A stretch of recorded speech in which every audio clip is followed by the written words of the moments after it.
estes são os 10 personagens mais fortes do Jujutsu Kaisen. Tenho minhas dúvidas. Será que o Itadori vai ficar aonde? Vai ficar em último, décimo, quarto, quinto? O Gojo vai ficar em segundo? Será que vai ficar em primeiro, na verdade? Eu tô meio curioso. Bora lá descobrir aqui no vídeo do Jeter. No mundo de Jujutsu Kaisen, maldições assolam a humanidade. Coisas que os humanos odiaram, temeram e amaldiçoaram tomaram forma. Assim, eles viraram espíritos amaldiçoados e castigaram. Porém, nesse mundo, existe um lado que equilibra a balança com essas maldições. Esses são os feiticeiros Jujutsu. Então hoje eu, Jeter, decidi fazer um ranking dos 10 seres mais fortes desse mundo. Vale ressaltar que aqui eu irei colocar os 10 mais fortes que já andaram sobre o mundo Jujutsu. Opa, então vai ter Toji. Então se um personagem perdeu seus poderes ou até mesmo morreu, ele vai entrar aqui em mérito a esse auge Quero ver se o Toji vai ficar em cima da Maki ou embaixo, quero saber. atingido. Ok, isso ficou meio estranho. Calma. No tier list, não é... Calma. Para de pensar nessas coisas, por amor de Deus. Tá a pensar nisso? Que isso, amigão? Para de pensar nisso. Muito poluída. Top 10, irei falar no final algumas menções honrosas Ó, que o não homem. entraram por pouco. Dito isso, galera, se preparem para spoilers, arrebentem esse like e venham comigo. Em 10º lugar, abrindo a nossa lista, Hakari Kinji. Hakari? Não. Esse que é um estudante do 3º ano da escola Jujutsu, porém atualmente Ó, usou a imagem do Anirap. ele está passando por um período de suspensão. Então ele foi lá abrir o seu Gashinko Fight Club, um clube de luta underground. Porém, diferente de muitos dirigentes do mundo das lutas, Hakari está no topo de sua arena, sendo esse um dos alunos que Gojo vê grande potencial para um dia superá-lo. Caralho, o traço do Hakari era diferentão, né? Mas o que torna esse lutador tão forte assim? Vamos para algumas características desse monstro. Hakari possui uma grande energia amaldiçoada, porém essa é serrilhada. Levar porrada dele traz a sensação de estar apanhando de algo áspero, serrilhado. Fora isso, ele é um exímio combatente que supera nomes como Panda em combate por muito. Mas, sinceramente, Pô, mas Panda num tier list também é... galera, Calma. só isso também não faria ele chegar nesse ponto. Sim. Não no ponto de estar em 9º lugar dessa lista, o Nono? que muda Não tá em 10º? completamente o patamar de Hakari é a sua expansão de domínio, onde ele ativa o jogo mortal ocioso, e o tema da sua expansão é jogos de pachinko. Pô, isso aqui é uma loucura. Isso aqui é uma loucura de existir, mas uma loucura muito boa. Nesse período de tempo, Hakari jogará e manipulará a sorte. Ele terá chances de se dar bem demais ou não acertar nada. Se a sorte grande bater em si mesmo, ele entrará no modo invencível. Então por 4 minutos e 11 segundos, uma música tema tocará, e a energia amaldiçoada ilimitada começará a fluir pelo seu corpo. Assim, Hakari vai poder curar automaticamente qualquer ferimento que ele obtiver. Logo, ele é imortal nesse período de tempo. Fora que, após ele tirar o Jackpoint, ele pode invocar novamente a expansão de domínio. E obviamente tentar a sorte outra vez. Agora alguém pode comentar aí: pô, grande bosta, é só esperar 4 minutos e lombrar esse cara na porrada. Como consegue fazer isso? Certo? Não, galera, errado. Hakari conta com uma sorte que desafia a lógica. Sim. Talvez por sua técnica inata e sua expansão de domínio envolver jogos de azar, a sorte habita do seu lado. Quando o dono do casino tá a jogar, tu vais perder. É essa a questão. Contra Hajime, um feiticeiro lendário e um dos mais fortes da história do mundo, o Hakari estava com o tempo da expansão acabando. O Hajime cronometra aquele tempo e lança um raio no instante que acaba. O ataque é mortal, acerta o corpo de Hakari e o seu destino era a morte. Porém, em milésimos de segundos, ele foi capaz de ativar a sua expansão de domínio outra vez e tirar a sorte grande. Fora isso, galera, Hakari é um gênio em combate. Ele percebe que mesmo tendo a vantagem da sorte contra o Hajime, ele precisava de algo a mais. Levar o oponente para o mar e deixá-lo numa posição desfavorável para vencer a luta. Então, resumindo para quem não entendeu, enfrentar o Hakari é jogar contra a sorte. Enfrentar um oponente extremamente inteligente e pode até ser mais fraco do que seu oponente, como era o caso contra Hajime, mas a imortalidade, a energia amaldiçoada fluindo infinitamente para usá-la ao seu bel prazer, coloca esse cara em... Também o Hajime não foi com tudo, vamos ser sinceros. O Hajime só guardou seu poder para o Sukuna para depois humilhá-lo, para ser humilhado depois. Outro patamar. Se o GG Akutami quiser colocar mais sorte pro Hakari no seu roteiro e dar tempo para ele ir elaborando suas estratégias para vencer seu oponente, ele pode muito bem fazer isso, Sim. Hakari pode tirar partidas até mesmo de nomes que vão estar acima dele nessa lista. Porém, sua fraqueza é, se porventura sua expansão de domínio acabar e ele tomar um golpe mortal nesse mesmo instante, onde a sua consciência irá sumir, ele vai morrer, obviamente. Sim, mas tem que ser onde a consciência acaba, não é no... Por exemplo, aqui foi num lugar onde ainda tinha alguns tempos de vida. Eu consigo fazer assim, jackpot, ganhou. E aí deu tempo. Mas se fosse na cabeça... ó. Porém, ele merece estar nessa posição. Não menosprezem o Hakari. Em nono lugar, Suguru Geto. Esse feiticeiro que hoje serve como receptáculo do corpo de Kenjaku, o principal antagonista da obra junto de Sukune. Porém, Suguru Geto não foi escolhido Sukune? Pera. por esse Sukuna? antagonista da obra junto de Sukune. Estamos em Baki agora, ué? Porém, Suguru Geto não foi escolhido por esse cara à toa. Ele era um dos 4 feiticeiros de grau especial. Desde muito jovem, ele e Gojo já eram considerados os mais fortes e trabalhavam em duplas. Com o passar do tempo, Geto começou a desenvolver um ódio por pessoas que não eram feiticeiras. Então ele debandou para o lado oposto pela qual ele lutava, assumindo assim o controle de um grupo religioso. Lá ele convidava todos que acreditavam ter problemas espirituais para virem até ele. Então lá Geto exorcizava e absorvia maldições. Com o passar do tempo, ele tinha milhares de maldições a seu dispor, podendo usá-las e controlá-las ao seu bel prazer. Dentre elas, haviam as seguintes que chamavam a atenção. Dragão arco-íris, um dragão chinês extremamente resistente. E aqui, galera, alguém pode comentar, esse dragão é fraco porque o Toji fatiou ele. O Toji que é forte. Facilmente. E não, galera, ele estava longe de ser fraco. O que acontece é que essa fera foi acertada com a katana da alma dividida, uma lâmina capaz de ignorar qualquer resistência e durabilidade. Caralho, foda demais. Todos atingidos terão sua alma como alvo. Fora que, galera, é um dragão gigante. Fora o fato... Então essa arma seria absurda contra o... Esqueci o nome. Da maldição de almas, enfim. De que ele já era especial, então o bicho é absurdo. Próxima maldição, Kushisaki Onna, um espírito vingativo que quando chamada, ela invoca um domínio simples e nesse domínio, ela irá forçar um voto vinculativo de não violência, até que ela pergunte algo. Dependendo da resposta, ataques cortantes de tesouras irão assolar o alvo. Próxima, Tamamo no Mai, uma das 16 maldições de grau especial. A extensão de sua força ainda é um mistério, pois Geto a invocou junto da técnica Uzumaki, disparando assim um poderoso feixe de energia. Porém, Tamamo no Mai era com toda certeza algo absurdo. Sim. Geto também possuía outro espírito de grau amaldiçoado especial, porém o nome não foi revelado. Porém, sabemos que esse espírito foi derrotado por Aoi todo. E aqui, galera, eu considerei espíritos amaldiçoados que vimos caralho, foda. o Suguru Geto invocando. Outros espíritos que o Kenjaku invocou no futuro, eu não vou colocar aqui. E além dessas maldições, galera, Geto era um exímio combatente, ou seja, o cara caía na porrada na linha de frente. Ele dominava várias armas especiais, possuía uma grande energia amaldiçoada. E o seu grande trunfo, sua habilidade especial mais forte de todas, era o Uzumaki já citado anteriormente, uma técnica amaldiçoada que combinava 4.461 maldições que ele coletou em uma só. Assim, formava um ataque extremamente poderoso. Absurdo, caralho. O Uzumaki não sabia que era tanto assim, não. Considerado uma técnica amaldiçoada suprema. Porém, galera, uma coisa que eu não posso deixar de contar aqui, galera, eram as armas que Geto dominava. Ele tinha a nuvem brincalhona, um bastão de 3 seções que amplificava a força do usuário. Geto também possuía uma imensa quantidade de energia amaldiçoada, a ponto de conseguir invocar todas essas maldições e ir para a escola enfrentar os alunos, como Yuta, o Panda, a maldição rica. Então, galera, é algo absurdo. O Kenjaku menciona um ano depois para o Yuji Itadori que se o Suguru Geto não tivesse dividido suas maldições no cortejo dos yokais e tivesse atacado com força total, certamente a vitória seria sua e não de Okotsu. Ou seja, temos um monstro aqui. Não menosprezem o Suguru Geto, como eu vejo muita gente fazendo. Sério? Oitavo lugar, Toji Fushiguro. Esse que é um dos meus personagens favoritos de toda Caralho, o homem tá absurdo. Olha o músculo do homem. Que a obra isso? e é sem dúvida Fake Neri? um dos mais absurdos. Ele foi o Tem músculo que não existe aqui, tá? Tem músculo aqui.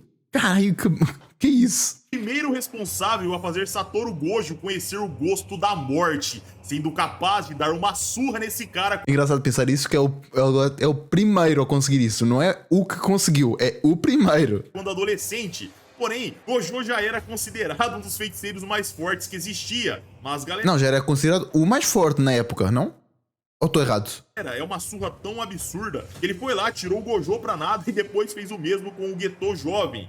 Porém, vale ressaltar que antes disso, ele havia bolado uma estratégia, deixando o Gojo protegendo o Riku Amanai, a receptáculo de plasma do Tengen. Porém, o seu plano envolvia fazer o Gojo ficar mantendo uma proteção. Ah, ele foi esperto. A técnica dele é ser esperto. Com seu infinito e forte, bem forte. O tempo todo, ficando sempre tenso. Consequentemente, o gasto de energia do cara era alto. E quando o Gojo abaixou a sua guarda, foi o momento em que Toji avançou e o atacou. Em seguida, atropelou o Geto na porrada. Toji, galera, é um dos grandes sinônimos da obra, se tratando de atributos puramente físicos. Ele não tem nenhum talento para técnicas de Jujutsu, mas isso não o impede de dominar os feiticeiros mais fortes da sua época, dando a ele a alcunha de assassino de feiticeiros. Toji já foi capaz de espancar espíritos de grau... Eu nunca entendi porque que o Toji nunca foi vingar a sua família.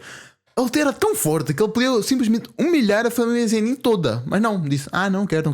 Especial como o Dagon, espíritos desses que só seriam derrotados, galera, por um bombardeio militar, se porventura armas convencionais funcionassem nos espíritos. E o Toji brincou com esse bicho. O Dagon estava vencendo a Maki, o Naobito Zenin, o Kento Nanami e Megumi Fushiguro. Mas quando o Toji entrou na expansão desse cara, o absurdo aconteceu. Ele espancou a maldição de grau especial como se não fosse nada. O monstro absurdo que aterrorizava...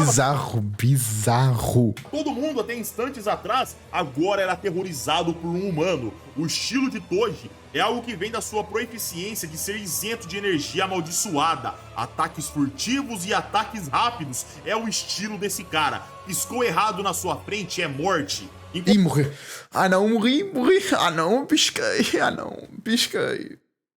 Oh, aí já morri. No combate, ele tem super força, super velocidade, reflexos absurdos, super resistência, maestria imensa com variados tipos de armas. Ele possui a restrição celestial, onde a sua energia amaldiçoada não existe, é zero. Porém, seus 5 sentidos foram aumentados a níveis colossais. Ele é capaz de ver maldições e técnicas de Jujutsu graças a esses sentidos apurados, e até possui resistência. Acho que ele não consegue ver exatamente, mas consegue sentir a aura à volta. É mais ou menos isso.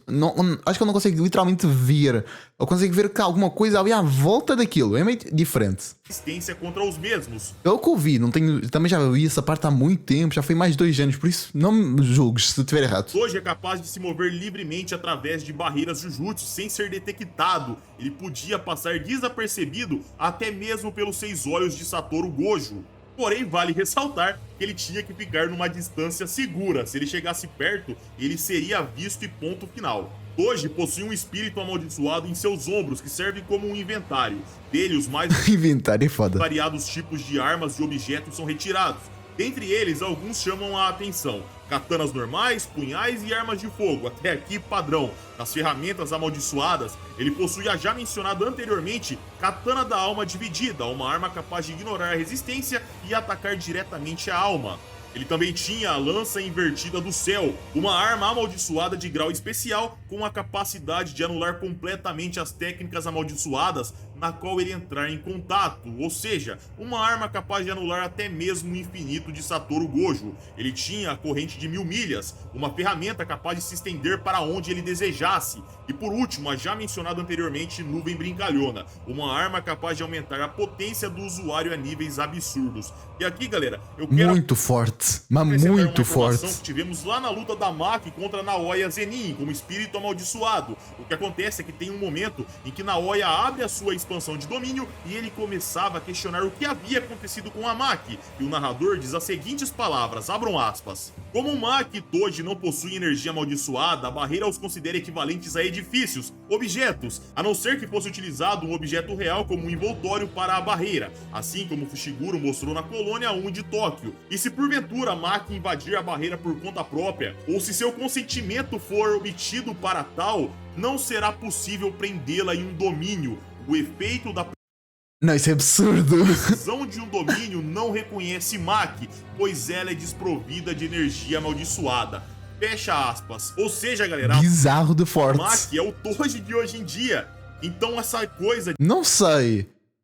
Pô, o Toji tem muita experiência. A Maki conseguiu essa aquisição agora. Pô, não sei. de não ser pego em expansão de domínio Ela tem a mesma habilidade. Não sei se ela tem a mesma proficiência com a habilidade. É diferente. também vale para ele. E agora você pode comentar aí, Jeter, você tá maluco? Se a Maki e o Toji são iguais, por que eles não estão na mesma posição então? O que acontece, galera, é que eu vou mencionar ela lá nas considerações finais. Porém, basicamente, a Maki tem a força do Toji, tem a velocidade, a resistência, porém... Força? Velocidade até que vai, mas força? Não sei. tá longe do seu grau de malícia e experiência. Concordo. É por isso que ela não tá aqui. Em sétimo lugar, Yorozu. Yorozu? Vinda da era Heian e reencarnada na era atual, usando o corpo da irmã de Megumi, a Tsumiki Fushiguro. Yorozu Não, aí viajou. Yorozu? Não. foi Yorozu uma não. poderosa feiticeira de Ainu, que era completamente obcecada por Sukuna. A primeira vez, galera, que ela viu o Rei das Maldições na sua frente, ela correu e o abraçou, pois concluiu que ele era um homem solitário, e alguém assim deveria ser dela. Obrigado pela censura. Ainda bem. Ao reencarnar, ela queria ser aquela que matou Ryomen Sukuna e tomou toda a sua solidão para si. E no final, consequentemente, seria ela a ensinar o que era o amor para o rei. Mas o que dá na prática tanta confiança para essa mulher? Obviamente é o seu poder avassalador, que figura entre os mais fortes Eu juro que eu não lembro que essa luta foi uma humilhação pra ela, mas tudo bem. da obra. Yorozu tinha destaque na Era Heian, onde foi considerado a Era de Ouro dos Feiticeiros. Seu grande trunfo era a construção, onde qualquer coisa conhecida por ela poderia ser recriada. Ah, é Com verdade. o metal líquido, ela atacava. Com a armadura de insetos, ela fundia o metal líquido e criava uma armadura com um exoesqueleto Eu esqueci completamente disso. de carne fundido com diversas partes de organismos. Quando pronta, essa armadura assimilava a funções de vários insetos. Porém, o que chamava a atenção nessa armadura era a sua história. Ela usou essa construção de início ao ver uma borboleta capaz de atravessar o oceano e uma vespa que podia voar a vários quilômetros por dia. Ambos insetos podiam levantar centenas de vezes o seu próprio peso e apresentar uma força de mordida anormal. Sua velocidade e saltos eram surpreendentes para seus tamanhos. Mas o que aconteceria se isso fosse fundido com energia amaldiçoada tivesse um tamanho muito superior? Bizarro Essa de é a forte. armadura de insetos, um exoesqueleto construído para combates de médio e curto alcance. Com ela, a unidade do clã Toshi, os 5 generais do vazio foram dizimados, e esses eram comparáveis em poder, galera, à unidade Jitsugetsu Seishintai, que era liderada pela Uru. Uru essa que fez um bom combate contra o Yuta Okotsu. Com essa armadura, galera, a Yorozu foi capaz de golpear Ryomen Sukuna. Falou em chinês para mim agora. Qualquer coisa era forte contra a outra que conseguiu derrotar o exército. Eu não entendi nada. Apesar de não ter oferecido grandes perigos para ele de fato. Porém, ela podia resistir com certa tranquilidade a vários golpes dos mais variados Shikigamis invocados pelo rei. E tudo que Ryomen Sukuna invocava estava em outro patamar, galera. Se o Megumi fazia uma invocação, quando o Sukuna fazia, a sua estava em outro patamar. E com a combinação de tudo isso e uma altura elevada, Ryomen Sukuna invocou o elefante abundante e jogou ele lá do céu em cima da armadura de Yorozu. O resultado foi ela destruída, porém o papel principal havia sido cumprido, que é defender a pessoa que usa a Real. armadura. Só que o mais incrível da Yorozu, galera, não é essas coisas que eu falei, e sim suas próximas 2 habilidades. A Cara, tem mais? primeira é a Esfera Perfeita, um ataque com massa infinita, que na teoria não pode ser criado. Ela É um... Não, isso é mais do que um buraco negro. molda Absurdo. o metal líquido e cria um ataque terrível. Mas a parte falha desse ataque é a sua velocidade, que é extremamente limitada. Só que o seu trunfo vem em seguida, que ao fazer selos de mão e exclamar lamúria, sofrimentos e lamentações, a sua expansão de domínio se abre. E com isso, a Esfera Perfeita tem acerto garantido. Ok. A pessoa acertada tomará uma massa infinita no meio da cara. Que é fatal. Então que Deus te ajude para lidar com algo. Isso é fatal. Se é massa infinita, é força infinita. É fatal. Não tem como parar em um infinito. Não tem. Isso é quase um. Isso é literalmente o ataque do Gojo. Só que com acerto garantido.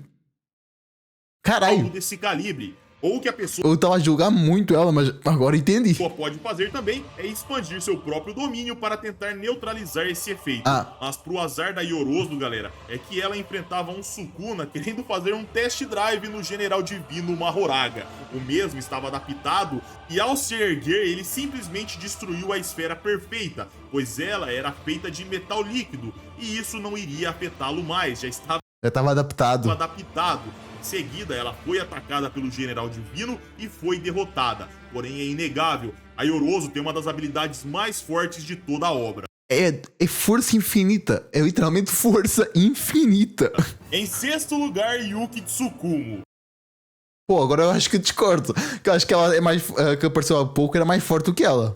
Ela que já foi um receptáculo de plasma do próprio Tengen, conseguiu ir contra as amarras do destino que a cercava e se tornou um dos 4 feiticeiros de grau especial da obra. Apesar de ser uma rebelde e não concordar com os métodos da casta mais alta dos feiticeiros, ela é, no final das contas, uma aliada e uma forte referência para a nova geração. A Oitodo a respeitava demais. O seu costume de perguntar qual era o tipo de mulher de seus oponentes vem dela. Porém, a personalidade dessa mulher não é o seu maior destaque, sim o seu poder avassalador. Com o seu taijutsu, a habilidade física do mano a mano, ela transcende a normalidade dos feiticeiros, e o que combina isso com uma força destrutiva aterrorizante, sendo capaz de destruir o braço de Kenjaku num único golpe. Mas essa força terrível se deve à sua técnica inata, onde uma massa virtual será adicionada em si mesmo ou no seu Shikigami Garuda. Com ele, Yuki é capaz de imbuir sua técnica inata e jogar essa massa virtual no seu oponente através do seu Shikigami. O poder destrutivo dessa coisa, galera, é tão terrível que ela foi capaz de explodir uma maldição absurda do Kenjaku. Maldição essa que era de grau especial. Caralho! Era de um deus asiático que poderia remover qualquer obstáculo à sua frente. Se a maldição tivesse tempo para reagir ao conceito da técnica, ela removeria o obstáculo e pronto. Porém, Yuki não deu tempo e finalizou esse bicho com um único golpe. E apesar de ser incrível seu poder de ataque, os outros atributos não ficam para trás. Sua resistência e durabilidade é uma das maiores da obra. Yuki foi drasticamente ferida por Kenjaku e continuava avançando sem parar. O vilão via ela naquele estado e pensava: não, ela vai ter que se curar agora, não vai continuar lutando assim. Porém, ela não se curava. Continuava avançando e mostrando uma resistência e tolerância à dor anormal, mesmo sofrendo minions no Maka. Cara, eu esqueci muito de Jujutsu dentro de reler. Pô, se eu reler em live, o que é que achas? Eu estou a fazer live na Twitch, por exemplo, se quiseres vir. É Flypitch o nome. É igual o nome do canal, procura aí na Twitch, vais lá ver. Queima-roupa e sendo perfurada, e o que não cedia. O QI de batalha dessa mulher é algo absurdo, podendo premeditar situações e bolar planos em cima disso, mesmo estando drasticamente ferida. Só que não é aqui ainda que se encontra o grande trunfo dessa mulher. Sua capacidade de gerar massa em si própria. Ela ganha o direito de poder falar que sua capacidade destrutiva é a maior da obra, sendo capaz de gerar um buraco negro que seria capaz de destruir o planeta Terra. O dano é terrível, mas o preço é a sua vida. Yuki, galera, tinha também uma expansão de domínio. Porém, por causa da sua posse de tentar levar Kenjaku nesse buraco negro, ela não pôde demonstrar tal habilidade. Fora isso, ela também mostrou a capacidade de realizar domínio simples para tentar retardar a técnica de seu oponente. Uma lutadora incrível que deu um baita trabalho para um dos principais vilões da obra. Sim. Em quinto lugar, Hajime Kashimo. Conhecido como o Deus do Relâmpago, Kashimo é um dos ápices do mundo Jujutsu. Quem é que tá acima? Atualmente, ele habita num receptáculo preparado por Kenjaku. Ou melhor, habitava, mas ele reinou há 400 anos atrás. Durante toda a sua vida, seu desejo se encontrou em lutar contra os mais fortes. E nessa era atual, ele finalmente poderia enfrentar o feiticeiro que era considerado o mais forte da história, Yomen Sukuna. Muitos podem pontuar que ele perdeu pro Hakari no 1 contra 1, porém, galera... Mas foi porque ele não usou seu poder total, né? Esse cara não estava dando tudo de si, ele lutou se controlando. Mas mesmo se controlando, nós vimos golpes capazes de rasgar o panda como se fosse papel. Vimos Hakari sendo abençoado com a sorte várias vezes, pois ele teve seu cérebro quase explodido, seu corpo aberto e por aí vai. Ele sofreu demais no combate. enfrentar Hajime é estar preparado para ser destruído, mas foi contra Ryomen Sukuna que vimos todo o potencial desse cara. Mesmo após ver Gojo enfrentando o Rei das Maldições e sendo morto, o Deus do Relâmpago avançou sem pestanejar. Ao pousar, ele foi recebido com um ataque elétrico vindo do céu, mas esse cara mostrou que não era considerado o Deus do Relâmpago à toa. O dano de uma arma lendária do Rei das Maldições foi inútil, completamente nulo.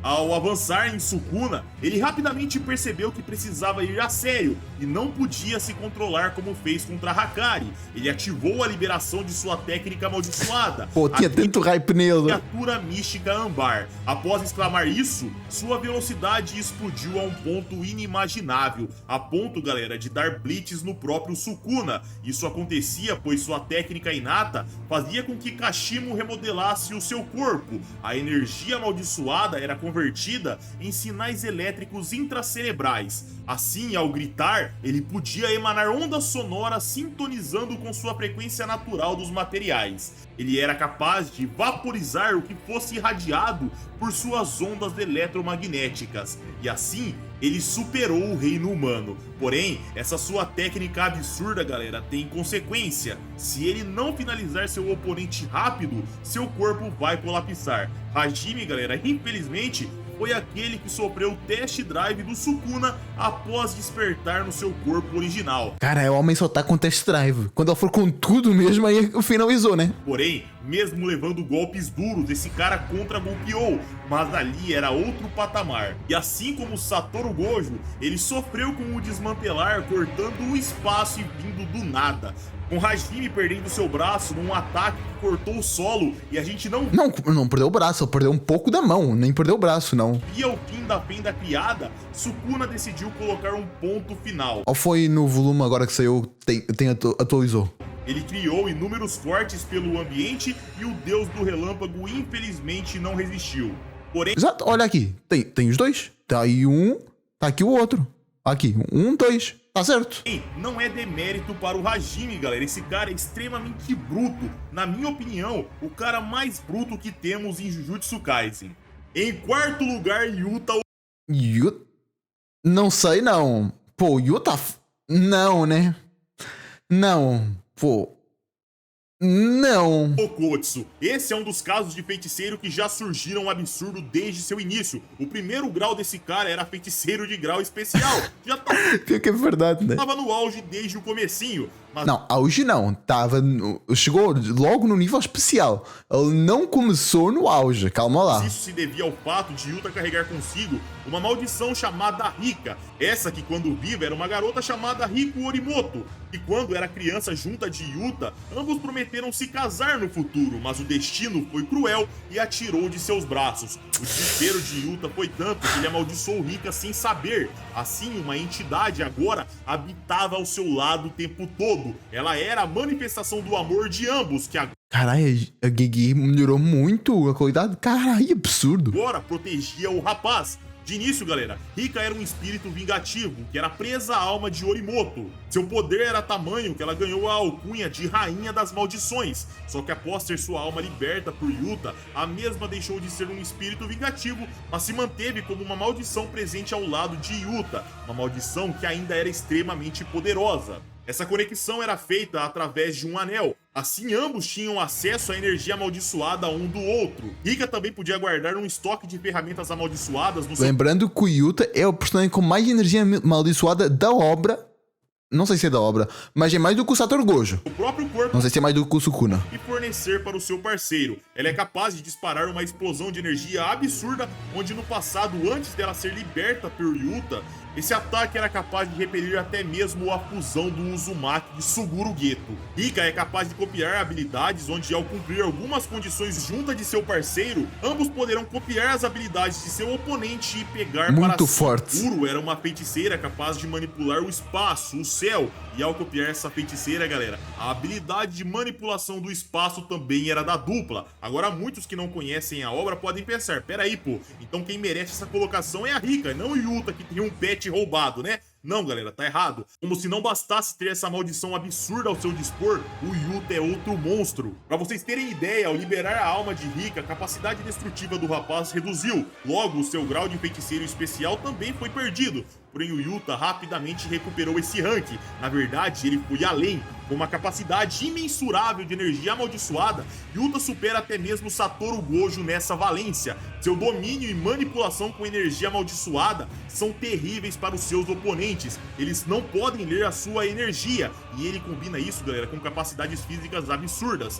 Yuta pode liberar de uma só vez quantidades colossais de energia amaldiçoada em seus ataques. Ao fundir isso em sua katana, ele era capaz de aniquilar todo o enxame de Kuroroshi, uma maldição de grau especial. Muitos que assistiram o filme de Jujutsu Kaisen Zero vai se lembrar do Yuta levando um pau da Maki em treinamento e sendo sim, isso é antigamente, né? mais fraco do que ela. Porém, atualmente, ele combina sua energia amaldiçoada com sua força, e seu poder bruto fica praticamente no mesmo patamar de Itadori.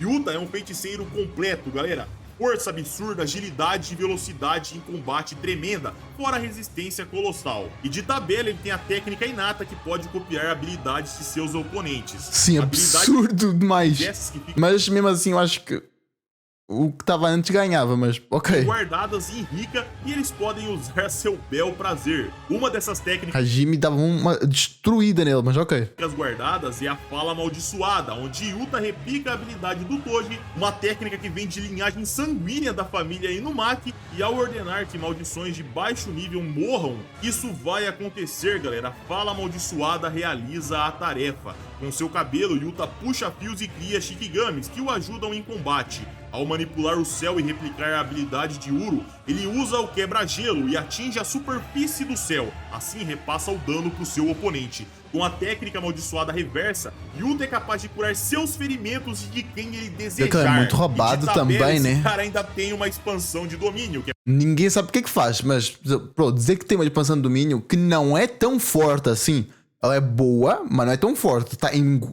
É igual a deles. Igual a destes dois personagens, tanto dela quanto dele. Por isso, não é tão forte assim. E esses dois nunca apareceram, nem estão no top 10. Por isso, a expansão de domínio dele não é tão forte em questão de refinamento. A habilidade da expansão em si pode ser muito boa, pode, mas ela não é bem refinada. Que apesar de já ter sido usada em combate, ela não foi completada. Então não sabemos os seus defeitos. Ou seja, galera, já deu pra entender que Yuta é um monstro. E sem dúvida vai ser alguém que vai estar crescendo mais e mais nos próximos capítulos. A menos que ele morra, né? De Jujutsu Kaisen. Mas até o momento... Que é mais o protagonista, é meio difícil ele morrer, né? É o que temos de material desse cara. Em terceiro lugar, e agora a brincadeira começa a ficar séria, temos Kenjaku. Kenjaku. Não concordo.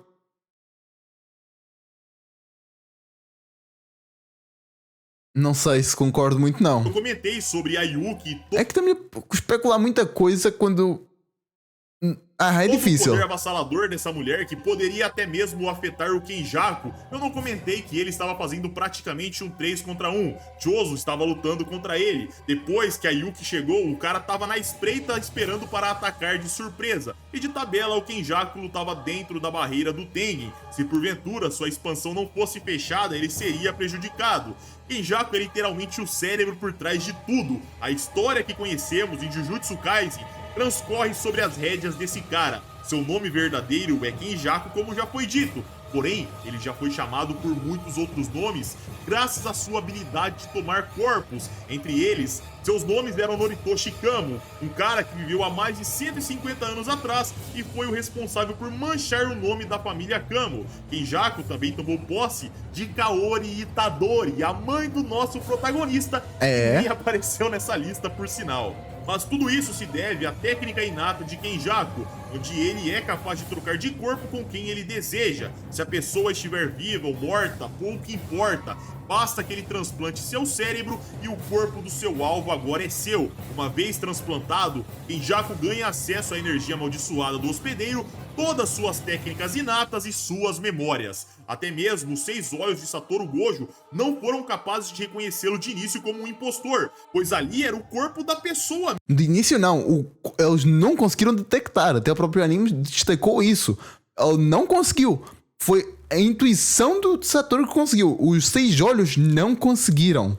Mesmo. Porém, para piorar, galera, como Kenjaku mantém a mente do antigo hospedeiro, o cara disfarça pra caramba. Então fica mais complicado pra quem for o alvo das suas mentiras, da lábia desse cara. Absurdo, né? Mas calma, que ainda falta muito. Por viver há mais de 1000 anos, Kenjaku foi passando de corpo para corpo e adquirindo uma experiência avassaladora, tanto em combate quanto em conhecimentos no geral, dando a ele um status de verdadeiro gênio do mundo Jujutsu. Suas habilidades em combate são extremamente polidas, conseguindo causar dano a monstros combatentes como o Yuki e simplesmente humilhar o Chozo.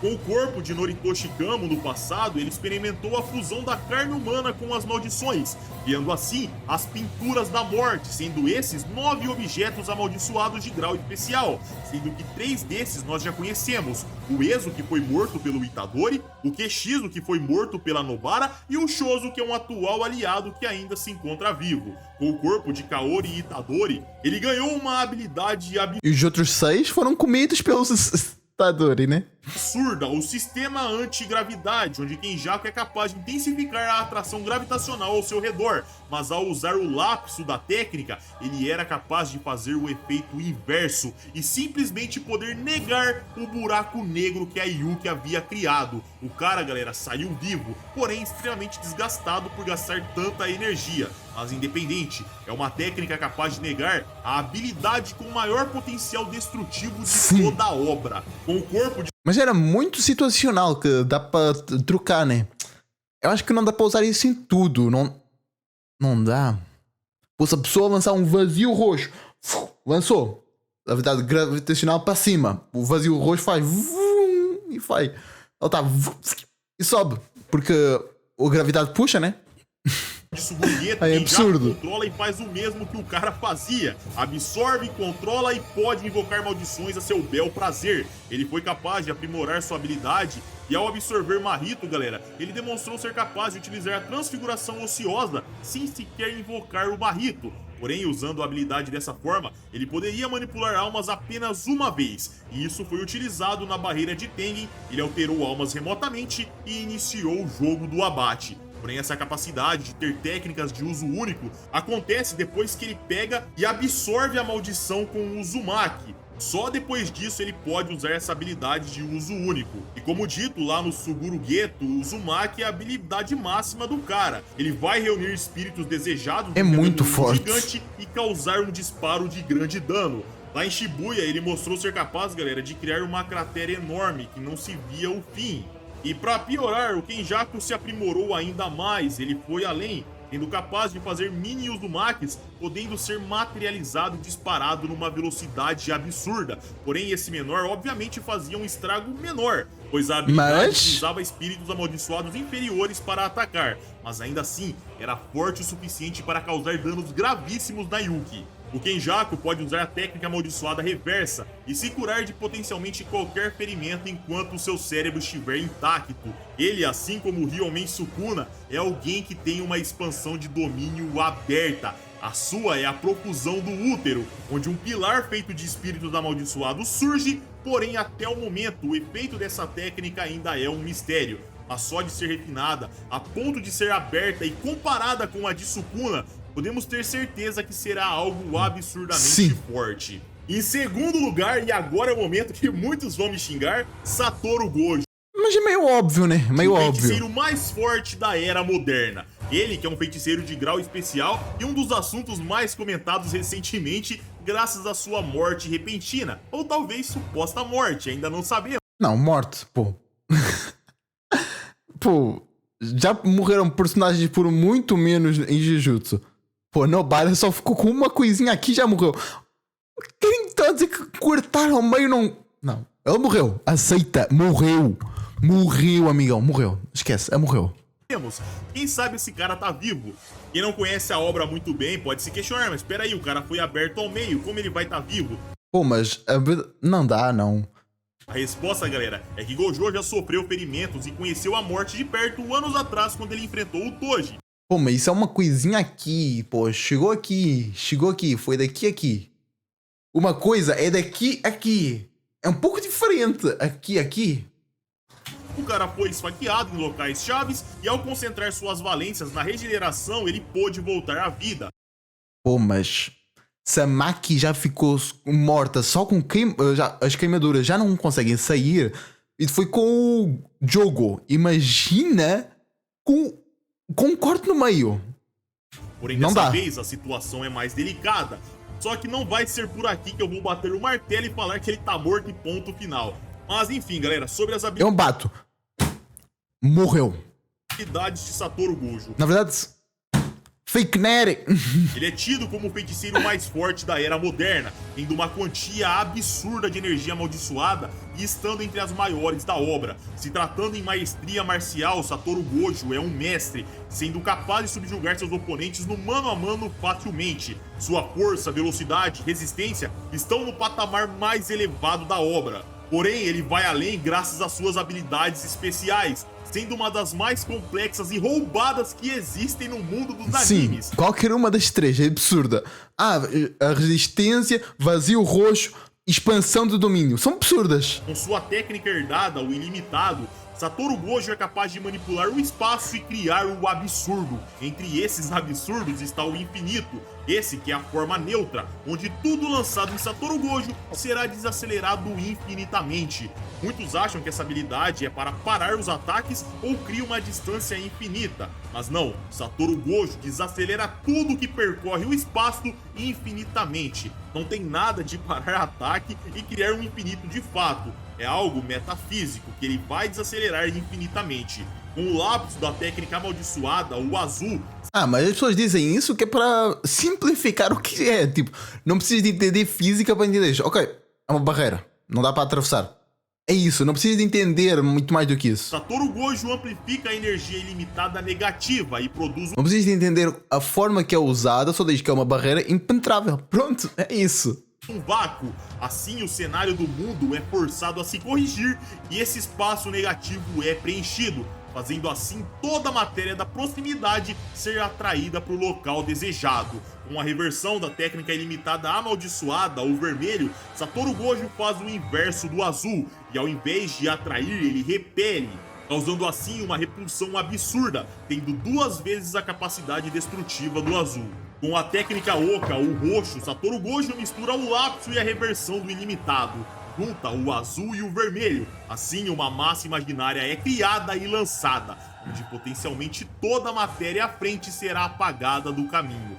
Com a sua expansão do domínio, Satoru Gojo faz selos de mão e cria um espaço metafísico, onde quem for fechado sofrerá indefinidos estímulos e informações em seu cérebro, causando uma paralisia em seu corpo e ficando refém desse monstro. Porém, galera, a maestria com a expansão desse cara é tão absurda que ele podia mudar as propriedades da sua barreira. Ao enfrentar Sukuna, o Gojo mudava as regras que não poderiam ser mudadas. A expansão de seu oponente não tinha barreira e tinha vantagem de ser por fora e atacá-lo nas extremidades. Pouco importava, porque então Gojo ia lá e mudava suas propriedades. Ele fortificava sua barreira agora por fora. Se fosse necessário comprimi-la ao tamanho de uma bola de basquete, tudo bem, assim era feito. É verdade, né, cara? Fez Gojo isso é um tudo. monstro quando se trata de expansão de domínio, sendo um dos ápices da obra. Ele era capaz de ter o controle de abrir sua habilidade por 0,2 segundos e afetar a mente dos humanos, mas não a ponto de afetá-los drasticamente, de não matá-los. Além de tudo isso, Satoru Gojo nasceu com um dom sanguíneo extremamente raro, os 6 olhos, onde num mero olhar, ele é capaz de discernir potencialmente tudo à sua frente. Seus olhos exercem uma grande influência no seu ilimitado, sendo capaz de reduzir drasticamente o consumo de energia do cara, tornando assim quase impossível cansá-lo num combate. Ele é capaz agora de usar suas habilidades especiais como expansão de domínio várias vezes num único dia, sendo que a maioria dos feiticeiros extremamente poderosos, Usa uma vez a cada semana. galera, não conseguiriam fazer isso e teriam um limite de uma única vez no dia. Há muitas pessoas que conseguem usar uma vez por semana. Isso foi mencionado pelo... Cara, é a segunda vez que eu esqueci o nome dele, mas... A pessoa que controla almas mencionou isso quando lutou contra o robôzão. Deve estar acontecido agora no anime, recentemente. Deve ter acontecido isso, que ele mencionou que Se ele pensava que ele não ia usar agora por causa da maldição, até a Shibuya já iria regenerar. Então significa que a maioria das pessoas não consegue fazer isso. São pessoas acima do grau especial que conseguem usar essa expansão de domínio uma vez por dia. Por isso é absurdo.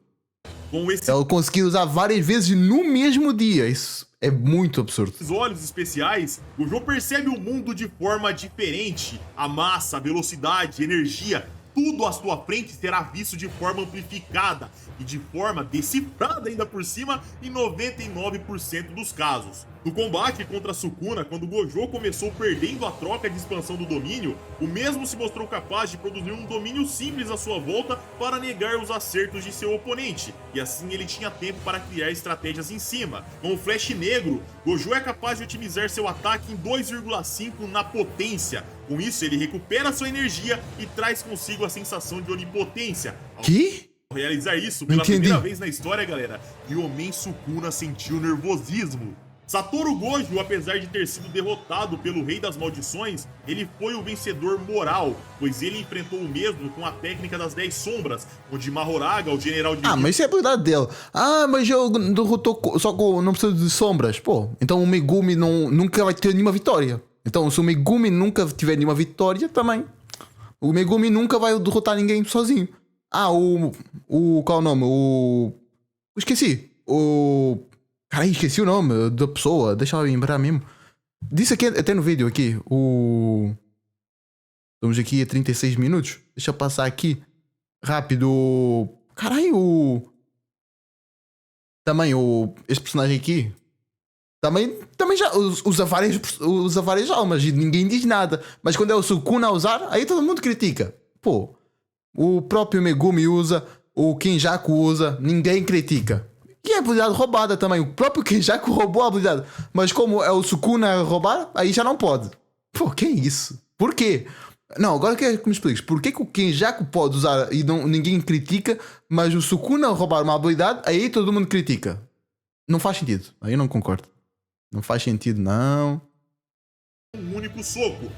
Deixa eu passar um pouco para trás. Fez igual. Muitos confundem achando que Mahoraga deu a ele essa habilidade. Mas não, realmente Gojo, ele assim o fará. Com isso, ele viu que uma das soluções que Mahoraga achou para atravessar o infinito era simplesmente materializar um corte vindo do nada, como se fosse um teletransporte. Com o Shikigami apresentando a ideia, Sukuna simplesmente fez igual. Muitos confundem achando que Mahoraga deu a ele essa habilidade. Mas não, galera, o Mahoraga deu a ideia. O Sukuna já era capaz de realizar tal corte. Mas falando mais sobre as suas habilidades, a força de Sukuna se encontra... Pensar que ele poderia ter feito essa habilidade logo no início. Se ele tivesse o conhecimento disso, ele podia simplesmente ter feito isso no início da batalha. No primeiro soco, pá, corte. Satoru Gojo morreu. É insano pensar isso. Ele podia ter feito isso 40, 50 vezes. Insano. Só pelo conhecimento da obra, sendo capaz de lançar Yuji para muito longe num único soco. Uma velocidade que para muitos é inacreditável, uma resistência absurda, e para piorar, o cara é capaz de se regenerar com a técnica amaldiçoada reversa. Se tratando de energia amaldiçoada, galera, Ryomen Sukuna atinge o patamar imensurável, superando até mesmo Yuta Okotsu em muito, esse que já tinha uma quantia superior até mesmo a de Gojo. O Sukuna, galera, mesmo... Eu sabia que o Sukuna tinha mais, não tinha a certeza, por isso eu não quis confirmar, mas era meio óbvio. Sem os 6 olhos do Gojo, ele praticamente não se exaure, ele expande seu domínio várias e várias vezes, usa habilidades especiais à vontade e tá pronto para continuar elevando o patamar da luta cada vez mais. A técnica inata desse cara ainda é um mistério. Existem muitas teorias do que pode ser, porém não temos nada definido até o presente momento. Esse trunfo tá guardado, mas sabemos outros trunfos do Rei das Maldições. Arma? Entre eles estão os seguintes: desmantelar. Com isso, Sukuna as habilidades, ok. realiza cortes em seus oponentes. Com o filetar, ele se adapta à resistência do seu alvo e da energia amaldiçoada que o mesmo tem. Se o oponente não se defender de tal ataque, ele será morto. Sukuna já usou esse ataque, galera, em objetos, colocou a mão no chão e colapsou todo o ambiente com a teia de aranha. Ao exclamar Buga, Yomen Sukuna começa a manipular o fogo e é capaz de materializar uma flecha de fogo colossal, superando em muito o poder de ataque de jogo, uma maldição especializada em fogo. Com a Insano! amplificação do domínio, Sukuna expande sua energia amaldiçoada para fora do seu corpo. Ele cria uma aura que contém seu próprio domínio e neutraliza as habilidades especiais do seu oponente, deixando assim um combate puramente físico acontecer. Mas o grande trunfo desse cara é a sua expansão do domínio, o Santuário Malevolente, onde ele fará um selo de mão e um santuário budista decorado com caveira surgirá pelo espaço aberto. A barreira não é fechada, é polida a ponto de ser comparada com um artista pintando o céu com um pincel. Como que faz isso na prática? A resposta é que não se faz. É impossível pintar o céu sem uma tela, mas Yomen Sukuna se coloca em outro patamar e preenche um raio de até 200 metros com a sua expansão. Insano! Assim, o acerto garantido de seus cortes é garantido e seu oponente que se vire para lutar contra isso. Sukuna também mostrou recentemente a capacidade de materializar um corte vindo do nada. Por aqui eu chamei de corte teletransporte, pois Sukuna não percorre É bem isso. espaço nenhum. Com essa habilidade, ele materializou um corte em cima de Satoru Gojo que foi capaz de abri-lo ao meio e tirá-lo do combate. Porém, galera, atualmente Sukuna renasceu no seu corpo antigo e com isso, tudo falado aqui é elevado a outro patamar. É verdade. Com 4 braços e 2 bocas, o narrador disse o seguinte, abre aspas: mesmo quando está com as mãos conectadas fazendo selos de mão, há outras 2 mãos vazias, e enquanto recita a conjuração verbal, pode fazê-lo sem parar, não sobrecarregando o seu sistema cardiopulmonar com a fala. Ter o dobro de braços e bocas em comparação a uma pessoa comum, do ponto de vista de um feiticeiro, isso é uma vantagem definitiva. Sim. Além disso, apesar de Sukuna ter um corpo tão anormal, isso nunca comprometeu nenhuma de suas funções corporais. Fecha aspas. Além de Sukuna ter tudo isso, galera, seu tamanho é claramente superior a humanos comuns, e graças a esse patamar, Yomen Sukuna é considerado atualmente o ápice em termos de Jujutsu, e vale ressaltar, talvez Sukuna não tenha perdido a alma de Megumi, e ainda ter acesso às sombras, particularmente não é algo que eu acredito, porém Não, tem de ter. Tem é de ter. importante pontuar, pois é uma possibilidade, e se Pô, não. Eu acho que é óbvio que tem. Porque não teria? porventura, galera, ele tiver a técnica das 10 sombras, tiver a capacidade de fundir os Shikigamis, esse cara vai ser mais absurdo ainda. Ah, e eu já ia me esquecendo, o Sukuna atualmente mostrou uma de suas 2 armas. A mostrada é a ferramenta amaldiçoada Desmantelador Jimbo, onde uma energia elétrica descerá dos céus e vai assolar seu oponente. Até o último capítulo lançado, o 238, isso é basicamente tudo que temos de informações na obra. Porém, não fechem o vídeo ainda, porque eu preciso fazer Especiais? algumas menções honrosas Ok. aqui. A primeira menção Adorei. honrosa é o Miguel, que no dia 24 Ah, é verdade, Miguel existe. de dezembro de 2017, no mundo de Jujutsu Kaisen, Suguru Geto tramou um grande evento maligno no bairro de Shinjuku, em Tóquio. Esse evento foi chamado de Cortejo dos Yokais. E basicamente, galera, Geto havia passado 10 anos acumulando maldições para esse grande dia. Porém, tudo poderia acontecer se Miguel fosse usado como trunfo. Ele era uma pessoa crucial para tudo isso. Ele estava encarregado de segurar Satoru Gojo. Eu nunca vi Jujutsu Kaisen Zero. Talvez um dia veja em live, mas nunca vi. Por isso eu não conheço esse Miguel. Enquanto tudo isso acontecia, Acho meio estranho um nome Miguel no meio, pô. O meu nome. Miguel. Quer dizer, o meu primeiro nome é Fábio, o segundo é Miguel, mas. Que isso? Lançar um Miguel do nada ficou foda. pois todo mundo ali sabia que se Gojo estivesse livre, o feiticeiro Jujutsu mais forte de todos iria atropelar todo mundo na sua frente. Miguel vem de uma família de feiticeiros na África. Sua família foi responsável por tecer Pera, feiticeiros não. Pensei que só tinha feiticeiros no. Pensei que só tinha feiticeiros no Japão. Oxi! Pensei, ok, não tem mais maldições no resto. Não tem mais feiticeiros no resto do mundo. Por causa das barreiras do Tengen. E agora tem. Em África? Oxi, agora. a corda negra, e depois de inúmeras décadas, essa se tornou uma das armas mais poderosas da história do mundo. A corda era tão absurda que os poderes de Gojo eram perturbados e cancelados quando entravam em atrito com a corda negra, é claro. No mangá de Jujutsu Kaisen Zero, nós sabemos que o Miguel fez o Gojo demorar muito para chegar na escola, porém pouquíssimo foi mostrado. Agora no filme, nós tivemos a dimensão do que aconteceu. O cara aguentou muita porrada do Gojo batendo nele com muita força, galera. O cara tinha velocidade para tentar se esgueirar, a pensar um pouco em algum plano. E apesar de engraçado, só de ter uma resistência tremenda para aguentar tanto castigo do Gojo e ter saído com vida no final, esse cara merece uma menção honrosa. Pior que é mesmo. Alguém pode comentar, pô, Jeter, tá colocando ele aqui, tendo que o maior feito do cara foi tomar porrada do Gojo? E sim, galera. É absurdo, o Gojo, né? Tomar porrada do Gojo é um grande feito. O Sakabe no mangá pergunta se alguém já tomou porrada do Gojo, o Hakai e o Itadori respondem que sim. E ao ser golpeados, os caras vomitaram. Então apanhar do Gojo e sair vivo, apanhar bastante de um cara que tava puto, é um grande feito. Ah, e vale ressaltar, o Miguel gastou toda a corda negra e hoje em dia ela não existe mais. Segunda menção honrosa, Maki Zenin. Ela, que era uma feiticeira de grau 4, porém com a morte de Mai Zenin, sua irmã gêmea, a restrição celestial ocorreu em seu máximo. Ela permaneceu como grau 4, porém Eu quero a explicação da arma, que eu nunca entendi a arma dela. atualmente está em outro patamar. Lembram do que eu disse ali sobre o Toji Fushiguro na 7ª colocação do nosso ranking? Então, basicamente, tudo que eu falei pra ele serve pra ela. Pode dar um Ctrl+C e Ctrl+V e jogar aqui. Tudo vale exceto a experiência em combate que o Toji tem, que a supera em muito. Se eu apenas levasse em consideração atributos e ignorasse a experiência e maestria marcial, a Maki literalmente estaria na mesma posição dele. Então fica aqui como uma baita... Pô, não sei. É que mostrou tão pouco. Também do Toji não mostrou muito, mas... Não, mostrou até que...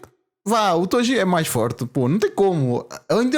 Ainda mostrou pouco da Maki. Até pode ser, mas não mostrou o que ela pode fazer ainda. baita menção honrosa e com toda certeza vai vir cada vez mais forte nos próximos capítulos. A terceira menção honrosa é o Mahito, um espírito de grau especial que Ah, se o Mahito tá, então o Itadori tá. começa a obra com mais ou menos a força de 3 dedos de Ryomen Sukuna, porém ele vai ficando mais e mais forte com o passar do tempo. No mangá, a partir do momento em que Mahito mata Nobara, golpeia o Itadori com um fulgor negro, ele começa a ter a sensação de onipotência, tomando todo o seu sentimento. A visão sobre a alma e a compreensão sobre a energia amaldiçoada atingem outro patamar nesse cara. Ele começa a operar a 120% do seu potencial máximo e para qualquer um, galera, acertar um fulgor negro no meio do combate já o colocaria em outro patamar. Porém o Mahito eleva isso ainda O que já esqueceu de se cortar aqui, não tem isso. mais, pois ele consegue uma nova forma, uma transformação,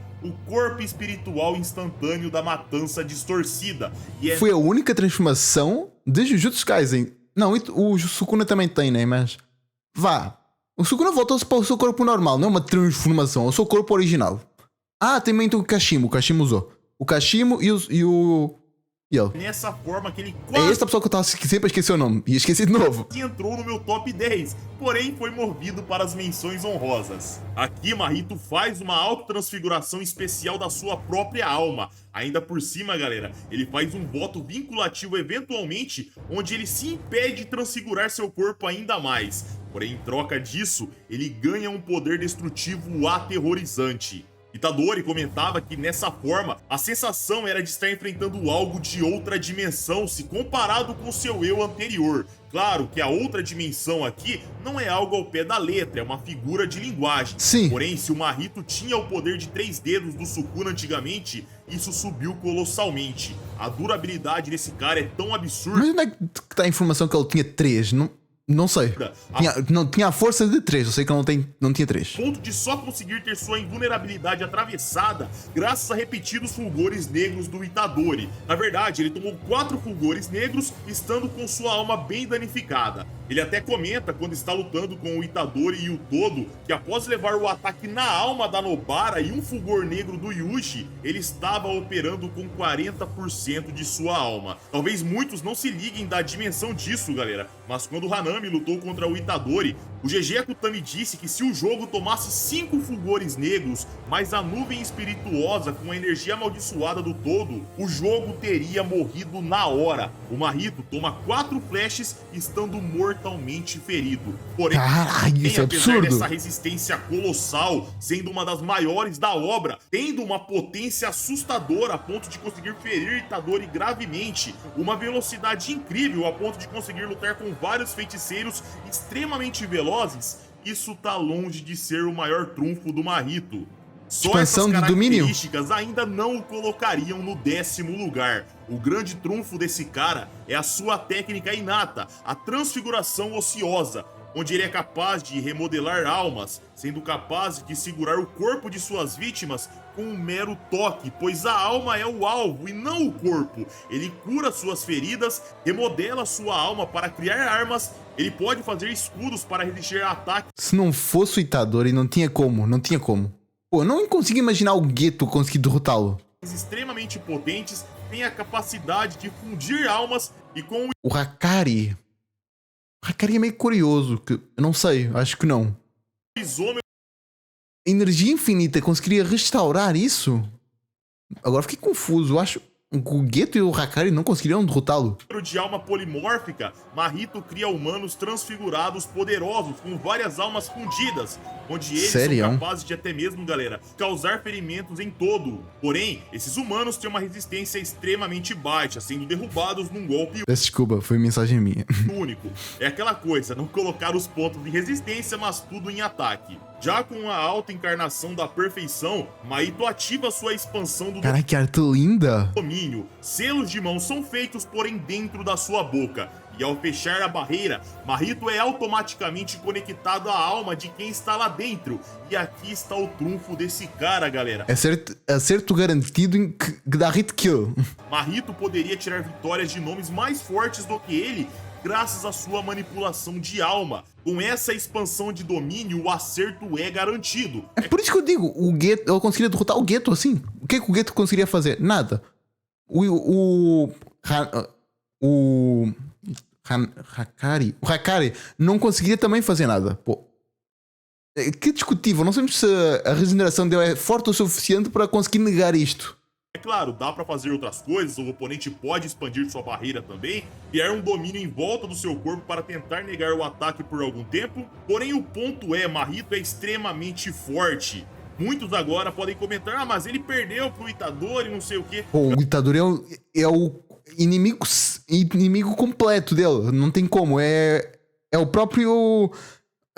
sei lá, a Kryptonita dele. Galera, o Itadori era um counter desse cara, pois Sim. o Mahito sabia que a partir do momento que ele fosse brincar com a alma do Itadori, a do Sukuna entraria no jogo e o resultado seria a sua morte. Ele luta contra o protagonista inúmeras vezes, mas sempre sem usar o seu trunfo principal, a sua manipulação da alma. Porque se o Sukuna não estivesse dentro do Itadori, o protagonista estaria ferrado. Pessoal, é Ferrado não, morto mesmo. isso. Eu espero que vocês... Achei legal toda a construção. Muito interessante. O vídeo do Jeter são sempre absurdos. Se ver mais um vídeo do Jeter aqui, tem aqui o card da luta do Hakari, não, do... Caralho, da batalha do Hajime contra o Sukuna. Vai lá ver, é interessantíssima. Vai lá ver para descobrir tudo o que aconteceu nessa luta. Valeu, falou e fui. Tchau, tchau.